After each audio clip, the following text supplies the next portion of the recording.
Hook it and cook it. From the catch to the kitchen, it's your front row seat to learn mouth-watering new ways to fix seafood. It's time for Hook It and Cook It. Welcome to Hook It and Cook It. I'm Frank Willem, and today you're in for a real treat. You're going to learn how to make a delicious dish called Trout Pontchartrain. I've reeled in Scott Weinberg from the Blowfly Inn in Gulfport, Mississippi to show you exactly how it's done. And guess what? It's really easy. But before we cook it, we gotta hook it. So let's head out to catch some trout. One thing about fishing is you can make any plans you wish, but in the end, Mother Nature decides what happens. So on a recent trip with Redfish Pro Scott Ayers, we went out targeting trout and redfish. Scott is an experienced pro angler who fishes the Elite Redfish series and operates early morning charters. He knows the waters around Delacroix, Louisiana about as well as anyone. But even pros like Scott have to cope with whatever Mother Nature chooses to dish out. The first problem was the weather was uncooperative and we ended up with strong winds and fog.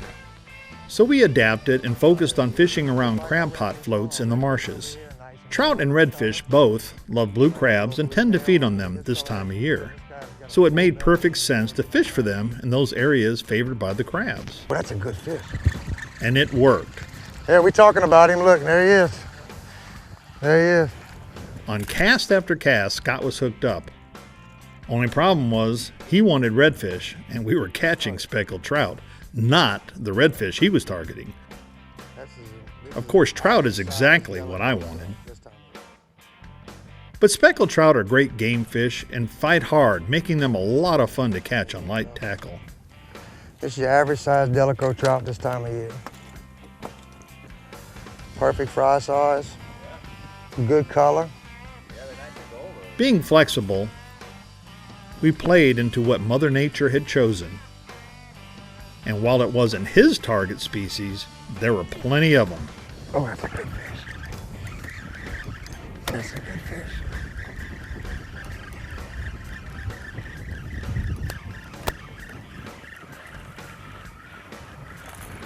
Like Lionel Richie, all night long. All night long. Usually when you catch trout this size, they're schooling and tend to be roughly the same size. God, he hit that. When a trout hits your line and you think it's a redfish at first, you know, you might be on a good school. These trout were legal, though small, which makes for great eating. Many of my fishing buddies have a strong preference for trout over redfish anyhow. Me, I take whatever comes my way. Speckled trout are great table fare with a mild white flesh, which tastes great no matter how you prepare it. We continued fishing until we had more than enough for dinner.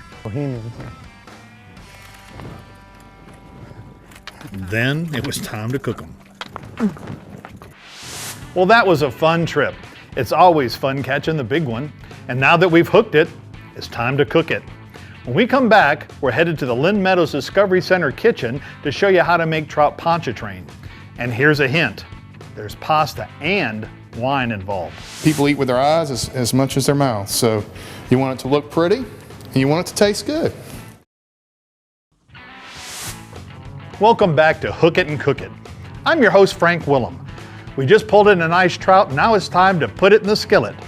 Let's see what kind of trout treat Scott Weinberg from the Blowfly Inn has in store for us. Well, I'm going to do a dish that we do for specials quite often. It's called Trout Pontchartrain, and it's a pretty popular dish. And the thing that I like about it is that it's pretty versatile. There's a few different components you can add to it or subtract to it, and you can cook the fish, you can grill it, you can blacken it, or you can fry it. So, you ready to get started? Let's do it. All right. All right, here I've got a fresh piece of trout. And I've got my pan nice and hot, and I've got a little Creole seasoning on there. So I'm gonna get that fish in there. And then I'm gonna start on the sauce part of it. Let's turn that up a little bit. Got a little white wine here. Do I need to sample that to make sure it's of the right vintage?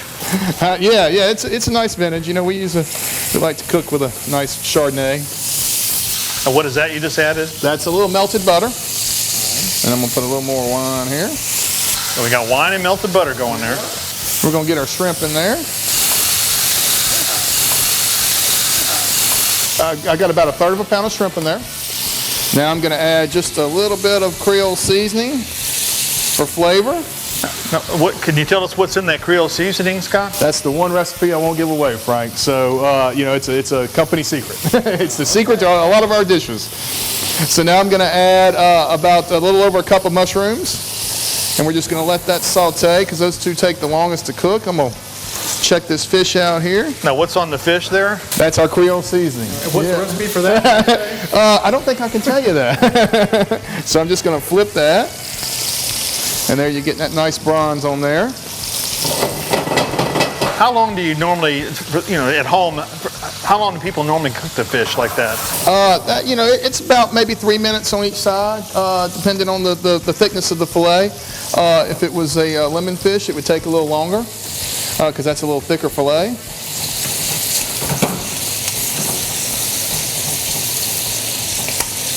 All right, we're going to let that cook down for a few minutes. So how long have you been at the Blowfly? I have been there, this is going on 18 years now. Wow. Yeah, so it's been a while. Did you start the Blowfly? Or? No, it's been there since 1961. Wow. I'm third owner, and it's taken, you know, it's been a fun time. Now, correct me if I'm wrong, but before Hurricane Katrina, anyhow, you had a little signature thing you do on the plates every time. Tell us about that. That we used to put plastic flies on every plate. And unfortunately, they quit making them. They even quit making the smaller ones now. They say that they're a choking hazard, so that's why they quit making them. I remember the first time I got one on my plate, I was a little taken aback till I realized that was part of the deal. Oh yeah. We were the only place in America where you got mad if you didn't have a fly on your food. Well, what's the history behind the name of Blowfly Inn? Well, years ago, there was a guy named Al that used to cook for his friends. He and his wife, Bert, would just cook for their friends. It wasn't even a restaurant at that point. They would invite people down, cook for them, and people couldn't find the place. So a few of their friends couldn't find it. So they would stop at the restaurant up the street, which back then was about 2 blocks away, and ask where Al's place was. And the owner of the restaurant got tired of people asking, so he finally just said, follow a string of blowflies and you'll find it. So that's how it got its name. So you decided just to capitalize and play into it, huh? Yeah, exactly. That's funny. Decided to use it, so. All right, let's see here. Let's get a little fresh garlic in here now. We can start adding just about a tablespoon of that. And do you buy that prepared, or do you actually do it? Oh no, we grind our own garlic. Yeah, we get the fresh garlic and grind that. And then about a little over a tablespoon of capers. And then we're going to add a little green onion. You can go about a little over a tablespoon of that. And now I'm going to wait to put the crab meat in there because you don't want that to break up. So I've got some crab meat. I'm going to flip this fish back over just so it doesn't burn on the other side, and we're really starting to get it to come together here. Trout Pontchartrain. Looks good, huh? Wait till you see how to finish it up. We'll get to that in just a few. If you want the recipe, check out our website at hookitandcookit.biz or our Facebook page. When we come back, Scott's breaking out the crab meat, and I'm breaking out my appetite. Just going to pour the sauce right over that. And then you got enough butter on there, so we're just going to take all the seafood and the good stuff and put it around the plate. Welcome back. We'll finish the Trout Pontchartrain in a few, but first, let's learn how to pair beer and seafood with Mark Henderson from Lazy Magnolia Brewery. Well, Mark, tell us a little bit about how you got into the beer making business and about how you started Lazy Magnolia. Well, it's kind of interesting. We started a decade ago. We were Mississippi's oldest production brewery. So is that right? First one since Prohibition, so you got to go all the way back to 1907. I don't know what happens before that. You can't find any of the records, but we're the oldest.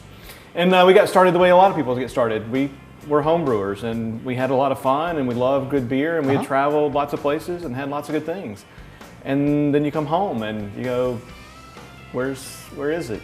And you know what I've learned over the years is that when you start pointing, going, why doesn't anybody do anything about this? That would be you. You're the person who's supposed to step up and do something about it. So Leslie and I started Mississippi's oldest brewery in 2005. 2005, okay. Well, what about the name Lazy Magnolia? Where did that come from?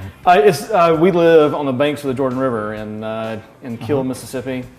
The soil there is absolutely terrible, and our homebrew operation, we started in the kitchen like most people would start, moved it out onto the back porch underneath the shade of some of these most pitiful magnolia trees you've ever seen, right? Banks of the Jordan River, sandy, gets a little salty every once in a while, right? They struggle. And they would, as a result, bloom late every year. So we called them, of course, Lazy Magnolias. Okay. So when we moved the operation from the kitchen to the back porch underneath the shade of the Lazy Magnolias, that was the birth of Lazy Magnolia Brewing Company. Now, I've been beat up many, many times since then, but I don't know if I'd put lazy in the name of my company. And you go, that's a little fair, but lazy's not how we get there. It's what we do once we're there, right? And it's part of the culture of the South of knowing your neighbors and picking up a six-pack and going and meeting them and spending time and going fishing and being involved and engaged, but slowing down enough to appreciate where you're at. Well, 2005, that was right before Katrina, or was it right after you started? Yeah, it was right before Katrina. Timing's everything. Timing is everything. And I can tell you that if you're going to do a business plan, a natural disaster of the magnitude of Hurricane Katrina at the 9-month mark is the wrong place. I don't know anything else, but I can tell you that's the wrong place to put that kind of event. I rightly predicted we would actually bottom out on cash. You got your growing sales, right? But your expenses are flat. And I was like, all right, 9 months in, that's going to be make or break. It was make or break, and we went out of business along with everybody else. Housed Marines in the brewery for about 3 months, and eventually got back to making beer, really January of '06. Okay. Well, today Scott had prepared a dish called Trout Pontchartrain, kind of a cream sauce, some crab, I think a little shrimp in there, and really a variety of flavors. But I think you've looked at the recipe. What would you recommend as far as a beer pairing for that? So pairing beers, and wines with food, right? There's a lot of components to it. You can actually build on the flavors that are in the dish, or you can contrast the flavors in the dish. You just want to make sure that they go with the flavors in the dish. So looking at the recipe, you've got some pretty intense flavors. Some really kind of fatty, right, oily kind of components to it, right? Heavy sauce, right? Caper, salty, right? You got a lot of things going on there. And so, we would recommend actually an IPA, like a hops fatality, right? And the hops actually provide this wonderful bitterness, but hop oils also help cleanse the palate between flavors, right? So if you're doing something that's salty and oily, right, and it could be French fries, but it can also be a lot of the heavy French sauces that we run into here, with the New Orleans influence. IPAs can do a lot to help really kind of clear that up. Well, very good. If you want to contrast that, right, you can actually move to something that's a little bit more wine-like, right? So you've got that wine sauce, right, and the wine's going to get pretty much consumed by the other flavors that are going there, right? It's really providing the alcohol to really, get the flavors out in the dish, like tomatoes, right? You got to have alcohol with tomatoes to bring all the flavors out. So if you wanted to lean that a little bit more on the contrast side and say, hey, look, let's do something, a Belgian beer would probably go quite well. They're going to be a little bit more aromatic, a little bit fruitier, right? But in contrast. Let's get back to some Trout Pontchartrain. Scott's just about ready to plate it, and I'm more than ready to taste it. I'm going to flip this fish back over just so it doesn't burn on the other side, and we're really starting to get it to come together here. Our pasta's down. And about how long do you cook the sauce? Until it's a certain thickness, or about time? It's not really going to get thick. It's a butter and white wine sauce. So yeah, it doesn't really get thick, but you want the shrimp to be done and the mushrooms to be done. We'll get all that over there. I think it needs a little more Creole seasoning, so we'll put a little more of that in there. And you, of course, can use Tony Chachere's or any kind of Creole seasoning that you like, as much flavor as you like. And now we'll add, this is a little less than about a half a cup of fresh jumbo lump crab meat from the Gulf. And we like to use all local ingredients when we can. Are your shrimp local today? Oh yeah, everything is Gulf seafood. So we like to, support the Gulf and use. We have the best seafood in the world, so why not use it? Right outside the door. All right. Boy, that looks great. Yeah. Getting just about done. You can kind of tell when it starts breaking away that it's done. And so let's mix this up a little bit here. How did you get in the restaurant business originally? I started when I was in college, and then when I lived in D.C., I got a job down in Washington Harbor, and I really enjoyed it. So I kept doing that while I was working my other job on Aegis Destroyers, production analysis, and it just turned into a full-time gig. And then we found out that the Blowfly Inn was for sale, and so I moved home and took that opportunity to come back home. Right. What do you have here? This is our pasta. Okay. So we're just going to put that out on the plate. Any secrets on the pasta? Or? No. You just you can cook your pasta ahead of time if you like, and oil it down, and it'll stay in your fridge. Very nice. Then you just want to take the fish out. We're going to plate it on top of the pasta. Ooh. And then just going to pour the sauce right over that. And now you got enough butter on there, so we're just going to take all the seafood and the good stuff and put it around the plate. And then we're going to top it off with a little Parmesan cheese. And this is fresh grated Parmesan, not the they call it the fancy Parmesan, yeah. So it's not the stuff you find in the store. And is that paprika? Or? This is paprika. This is just a decoration. Give it a look. People eat with their eyes as much as their mouths. So you want it to look pretty, and you want it to taste good. Well, this sure looks good, I'll tell you that. Well, thank you. Now, is this a dish that you can typically get in the Blowfly? Yeah, we run it as a special quite often, and people seem to love it. So. And again, what do you call this? This is our Trout Pontchartrain. Trout Pontchartrain. Well, Scott, you created a masterpiece here, man. I've got to try it. It just looks delicious. I hope you like it.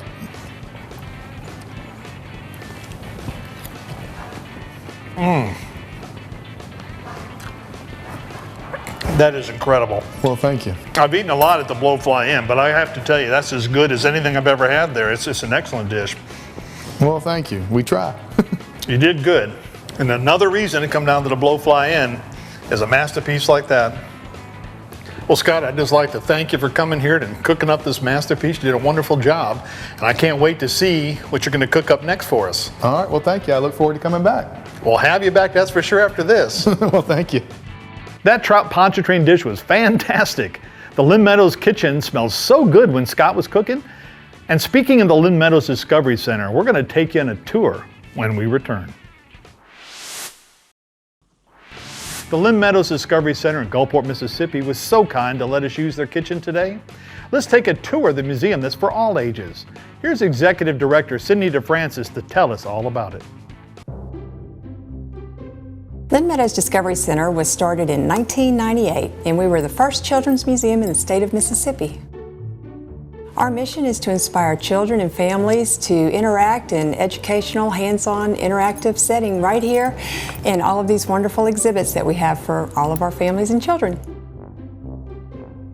When parents and children come to the museum, they can expect a full day's worth of hands-on activities in 15,000 square feet of fantastic fun.